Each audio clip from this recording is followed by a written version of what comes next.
Gente, bom dia.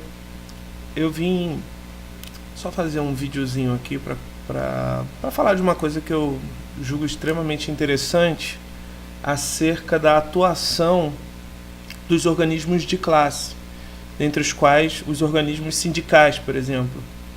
E para pautar um pouquinho do que eu vou falar, eu pretendo ser o mais sucinto possível.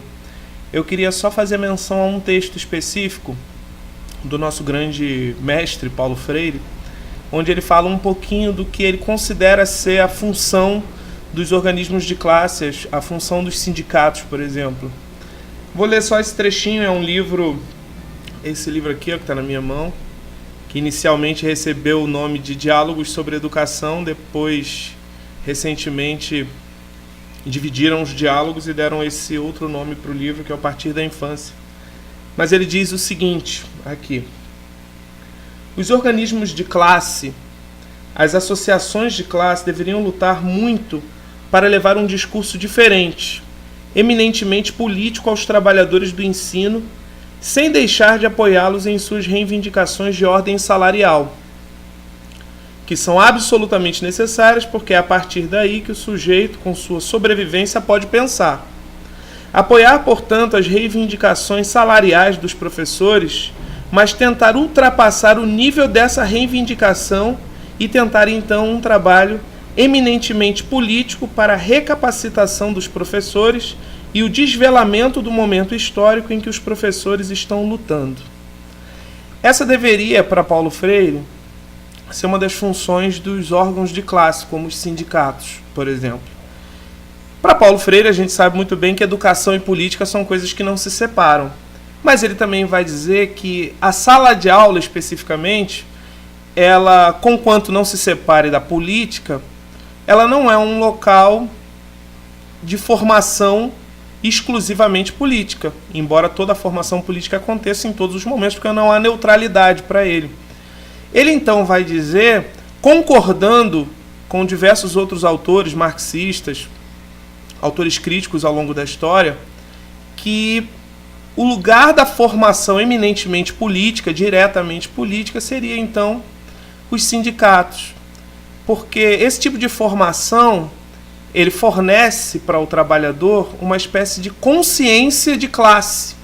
Ele desenvolve uma espécie de consciência de classe que, para além da reivindicação infraestrutural, ou seja, reivindicação por melhores trabalhos, reivindicação por melhores condições de trabalho e salário, né? Além disso, é fundamental, a partir da perspectiva crítica, freiriana, marxista, é fundamental que os organismos dos trabalhadores, os organismos classistas, né, se empenhem na formação política do trabalhador. Para quê? Bom, eu pretendo estar desenvolvendo assim, diversos videozinhos para tocar nesse assunto. Mas um dos pontos fundamentais é que os trabalhadores enquanto classe, e os trabalhadores de modo geral, eles consigam ter uma percepção mais lúcida da realidade histórica em que eles estão inseridos. Então, para que a gente de fato possa fazer reivindicações, né, e para que essas reivindicações elas venham carregadas de algo para além da reivindicação pontual em si, mas carregada de um vislumbre de uma mudança estrutural no país ou na realidade onde a gente se encontra, para vislumbrar algo mais amplo, então é preciso que a gente tenha um conhecimento dos determinantes da sociedade que a gente vive. E a sociedade, a realidade, ela é feita de múltiplos. Então, para que a nossa reivindicação não fique apenas na briga por melhores salários, na briga por questões pontuais, o Paulo Freire, então, ele sugere que os trabalhadores da educação, e não só os da educação, os da saúde e todos os demais trabalhadores, se engajem numa busca permanente por autoformação e não apenas autoformação específica para o trabalho que é desenvolvido, mas uma autoformação e uma formação coletiva, enquanto grupo, política, de percepção das coisas. Bom, eu estou compondo né, a Secretaria de Formação Sindical da Chapa 1, que está concorrendo agora para as eleições do sindicato.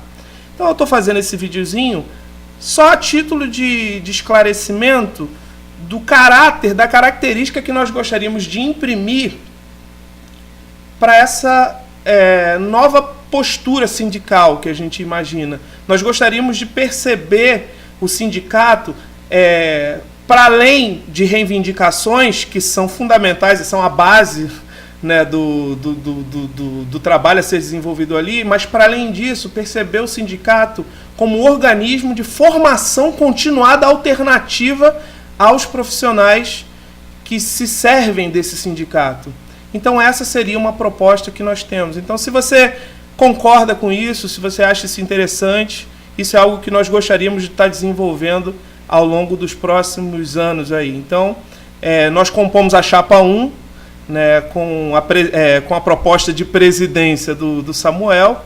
Deixamos o nosso beijo a todos os outros colegas que compõem a outra chapa, a Chapa 2, inclusive ali nela tem diversos colegas que eu aprendi a amar e que gosto muito, mas eu espero que todo esse processo seja um processo de diálogo, de crescimento e não um processo de degladiação entre os trabalhadores, viu?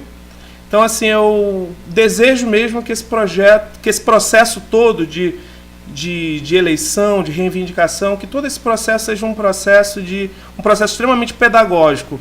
Mas nós deixamos aí a nossa proposta, a proposta de imprimir essa característica ao nosso sindicato dos servidores municipais do Crato, uma característica de um sindicato que preza, que zela, que milita pela formação contínua dos seus trabalhadores. Então, para isso, a gente imagina estreitar relações com a URCA, estreitar relações com os demais intelectuais que poderiam, de certa forma, nos ajudar nisso, propor grupos de estudo, propor momentos nossos dos trabalhadores, descobrir os talentosos trabalhadores que poderiam nos ajudar grandemente em todo esse processo. Então, gente, eu deixo um beijo aí para vocês e, mais uma vez aí, votem aí na Chapa 1, valeu? Um beijão aí em todos. Tchau, tchau.